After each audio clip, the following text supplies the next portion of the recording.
So Doctor Who is once again back on our screens. Well, it has been for a couple weeks now, and since then we've had quite a few interesting episodes.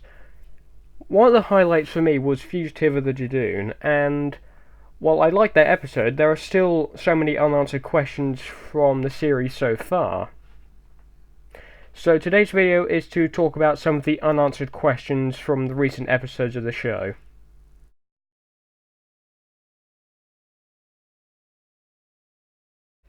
Okay, first question. How is the Master still alive? In the two-part opener Spyfall, the ending of part 1 reveals that somehow the Master is alive, and we don't actually find out how he's alive in the two-parter, because it's never actually touched upon in the episodes. So, we last saw the Master in the Doctor Falls when Missy, who was the current incarnation, appeared to get killed by her previous incarnation. Now, loads of people have been speculating across social media, the internet, and YouTube, and some people have come to their own conclusions. So I'm going to be talking about those. The first theory is this is apparently the real incarnation that comes after Sim. Now, how this would make sense, I am unsure about that, because some people think that Missy isn't the actual incarnation after Sim, because we don't know anything about Missy. Another theory is that the Master stole another body. So if you didn't follow Doctor Who during the classic era, i.e. from Hartnell to Sylvester McCoy, and if you read the expanded media on the Time War. So during that time, the Master, while the Geoffrey Beevers and Peter Pratt Master, was decaying, and apparently this was also the Roger Delgado Master, but that's another video for another day. And the Master alone can steal bodies because he stole Anthony Ainley's body during the end of the Fourth Doctor's era, which was interesting. And he kept that body until Doctor Who was cancelled in 1989, the same year the Batman film came out. Obviously the Tim Burton one. Anyway, another theory is that this is the Master after his first incarnation. So, if you don't know, the Roger Delgado Master is apparently the final incarnation, and he's used up all his regenerations at that point in the show. So, all the incarnations from the Master's first incarnation to his 11th incarnation, there's certain gaps there that we don't know about. However, my brother, who credits to him for this, just proposed the theory that this is the Master. He can come back at any point in Doctor Who history. I mean, when the End of Time came out, the Master seemingly died during that point in Doctor Who. However, in Series 8, it's revealed that Missy is the Master, so the Master can just show up at any point in Doctor Who, and it doesn't necessarily need explaining. So our next question comes from one of the more recent episodes, Fugitive of the Jadoon. And in that episode, we're seemingly introduced to another incarnation of the Doctor. And a lot of people were going crazy on the internet after this. So a lot of people have been speculating about this, and some people have theorised that this is actually a version of the Doctor we haven't met yet. So apparently this is the incarnation after Whittaker. However, I have an interesting theory, and I found this one on the internet, so bear with me. According to a fan theory on the internet, apparently William Hartnell's version of the Doctor apparently wasn't the first. So people on the internet have speculated that the Time Lord went under a significant number of regenerations before taking William Hartnell's form. So before we met William Hartnell as the Doctor, presumably there were a couple other incarnations before we met this one. And there's a lot of math involved. So, who is this version of the Doctor? Now, I'm going to throw out a very bizarre theory that this is a version of the Doctor from an alternate timeline. Now, alternate timelines have been a hot point for sci-fi series and sci-fi films, and more specifically, Disney Plus is doing this with Marvel What If, but that's not Doctor Who related at all. So my theory is that this version of the Doctor is presumably from a different timeline, and how different is this timeline exactly? Well, here's how I see things playing out in this version of the Doctor's timeline. I would say that this is an alternate version of the first Doctor, because we've got a similar Type 40 TARDIS, just with a few different decorations.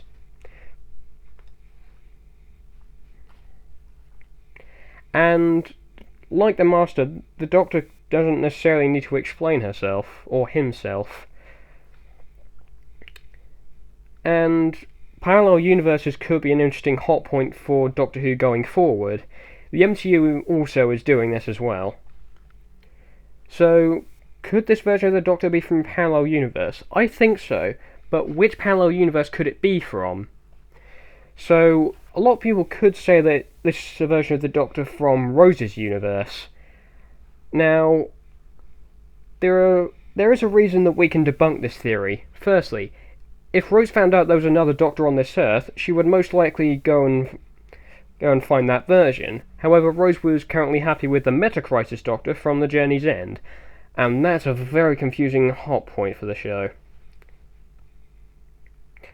And my version of the timeline is, this is a version of the first Doctor from an alternate timeline, where this version of the Doctor isn't Hartnell, instead it's a different person, in case this lady. And this Doctor decided, I don't need anyone, and she abandons her granddaughter Susan on Gallifrey, leaving on her own. This would also explain why we get a similar classic TARDIS from the classic episodes of the show. This timeline would also mean that this version of the Doctor doesn't meet any of her other companions. So, no Susan means no Ian Chesterton or Barbara Wright. This also means no Polly, no Jamie McCrimmon, no Martha Jones, no Rose Tyler, no Donna Noble, no Sarah Jane Smith. So this means this version of the Doctor would never meet any of those people. And that would be an interesting hot topic for the Doctor, because normally he or she is seen with a few travelling companions along the way. However, I think we could just leave this to mystery and hope that it gets answered possibly in the season finale or when Whittaker leads as the Doctor. So our next question, which will possibly be answered in the series finale, is who is the lone Cyberman? During Fugitive of the Judoon, Captain Jack Harkness, yes he's back, is trying to contact the Doctor via a stolen spaceship. And he accidentally picks up all the other companions. While the Doctor is busy on Earth with apparently her future self, this version of the Doctor is still busy, and Captain Jack is trying to get in contact with her. And initially, once he gets Graham on the ship, he also mistakes Graham for being the Doctor. However, he doesn't do the same with the other two. So, who is the lone Cyberman? Captain Jack says, don't give the lone Cyberman what it wants, it's a dangerous thing. Now, the Cybermen have yet to show up in Jodie Whittaker's era as the Doctor. However, apparently the Cybermen are going to be showing up in the series finale, which is confirmed to be a two-parter. According to Captain Jack Harkness, some kind of alliance, which we don't know about, sent something back through time and across space to dismantle the Cybermen Empire. Now, we don't know what this is in the crossover because Jack is too distracted with the ship's security protocols. However, in the series finale, with some footage that we have seen from a trailer, the lone Cyberman apparently looks to be a version of the Cyberman design from Nightmare and Silver. And, side note, that was a very nice design. And we don't know much about the Cybermen's return in the new series. However, it's most likely that the Cybermen's return will most likely be connected to the Timeless Child. And that's something I'm personally looking forward to. So, I'm going to read a quote from RadioTimes.com about the Fugitive of the Judoon episode. After trying and failing to get hold of the Doctor herself, the returning Captain Jack Harkness ends up giving a warning to the Doctor's TARDIS team instead. warning that a significant figure from cyborg race, the Cybermen, will soon encounter them. And in quotes here it says, "Tell her, beware the lone Cybermen." Jack tells Yaz, Ryan and Graham about the Cybermen. Realising they don't know who the Cybermen are yet, Jack explains that they're an empire of evil, in ruins right now, brought down to nothing. Finally. That could all change. Jack then reveals that a mysterious group called the Alliance sent something back through time and across space to defeat the Cybermen, before being distracted by his stolen ship's security protocols. Tell the Doctor, the lone Cyberman, don't give it what it wants. At all costs, tell her. And at that moment, he's teleported away, leaving an intriguing mystery about what we can expect from this new storyline. So another question that's been brought up is, how and why did the Master destroy Gallifrey? Now, we're going to bring up how exactly could the Master destroy Gallifrey, and we're going to have to go back to Day of the Doctor for this.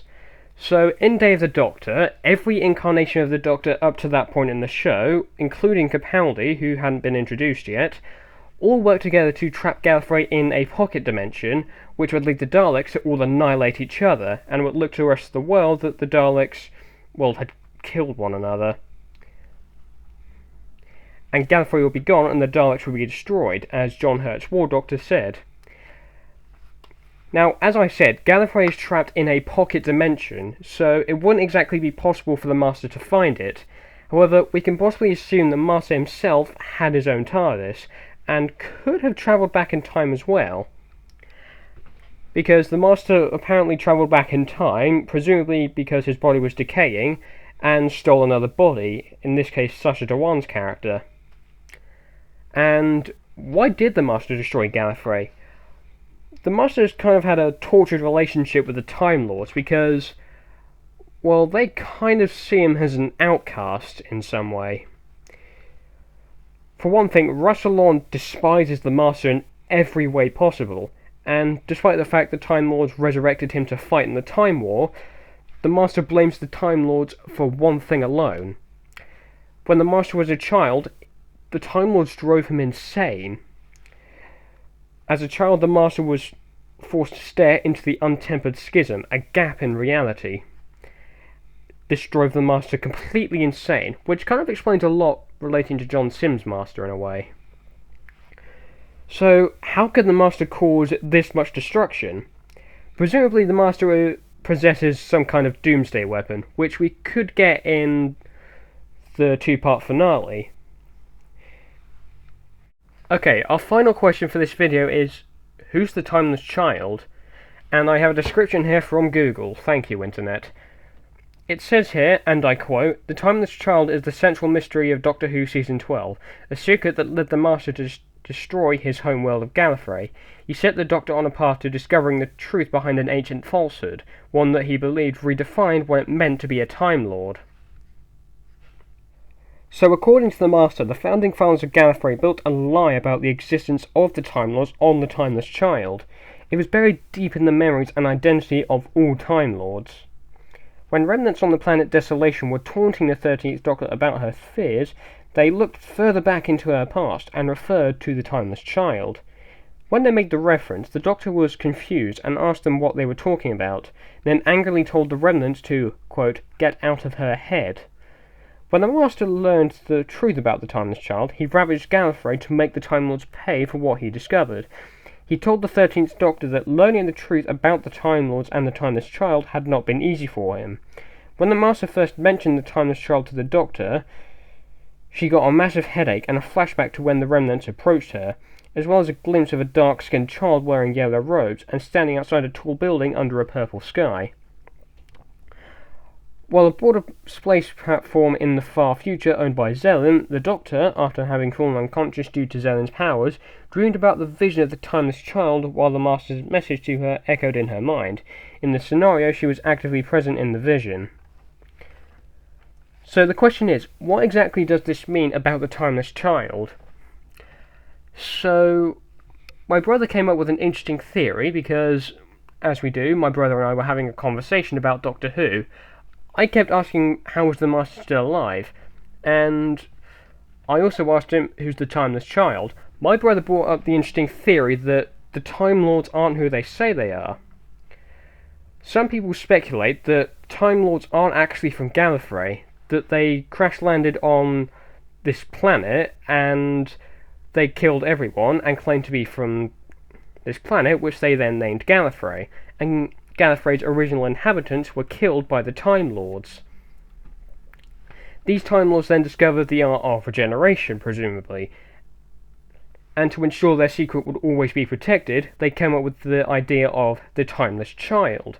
We don't know who that is, but presumably it will be answered in the finale.